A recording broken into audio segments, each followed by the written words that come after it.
नमस्कार दोस्तों, मैं एस कुमार शास्त्री आप सभी का एस कुमार ज्योतिष में स्वागत करता हूं।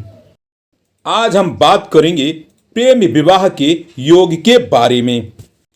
ज्योतिष शास्त्र में शुक्र ग्रह को स्त्री, पति पत्नी, भोग विलास और प्रेम संबंधों का कारक ग्रह माना जाता है।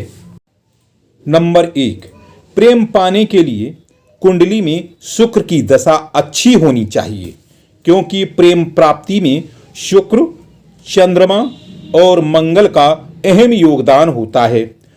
जब जन्म कुंडली में इन तीनों ग्रहों की स्थिति बहुत अच्छी होती है तो प्रेम विवाह का होना तय माना जाता है।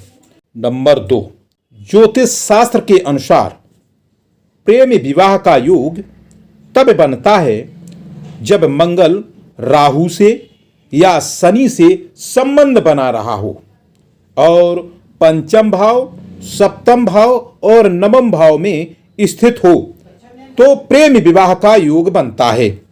नंबर 3, जब किसी व्यक्ति की कुंडली में सप्तम भाव के स्वामी सप्तमेश पर राहु और शुक्र या शनि की दृष्टि पड़ रही हो या आपस में संबंध बन रहा हो तो प्रेम विवाह का योग बनता है।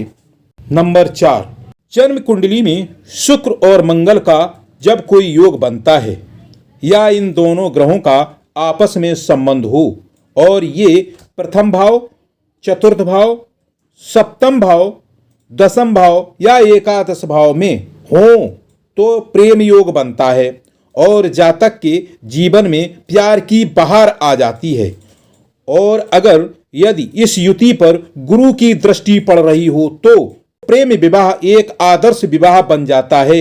इसका संबंध पूर्ण जीवन बड़ा ही घनिष्ठ रहता है।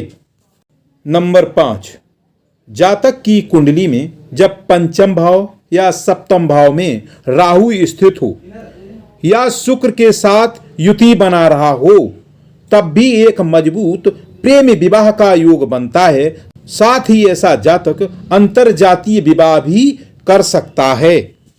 नंबर 6, यदि किसी जातक की कुंडली में पंचमेश यानी पंचम भाव का स्वामी और एकादशेश यानी एकादश भाव का स्वामी एक साथ हों या पंचम भाव का स्वामी एकादश भाव में हो यानी एकादश भाव में स्थित हो तो प्रबल प्रेम विवाह का योग बनता है।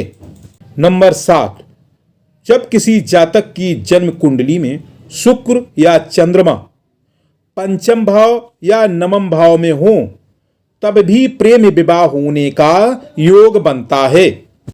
नंबर 8, जब किसी जातक की कुंडली में पंचम और सप्तम के स्वामी पंचम, सप्तम, नवम या एकादश भाव में एक साथ आ जाएं तो यह ग्रहों की स्थिति प्रेम विवाह के लिए सकारात्मक स्थिति बनाती है।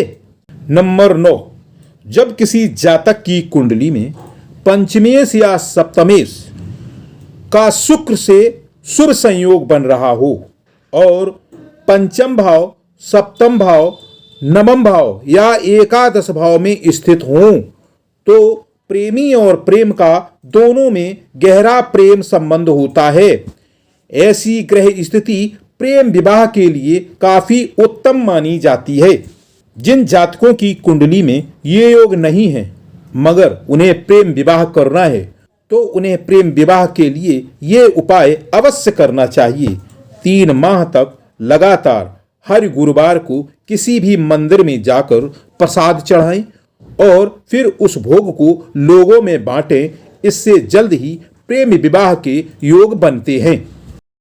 दोस्तों, यह विवेचन ज्योतिष शास्त्रों और धर्म शास्त्रों पर आधारित है। यदि आपको अपनी कुंडली का सही विवेचन चाहिए तो आपको अपने किसी ज्योतिषी से मिलकर अपनी सही विवेचना करवानी चाहिए। मैं एस कुमार शास्त्री, फिर मिलेंगे अगले वीडियो में। धन्यवाद।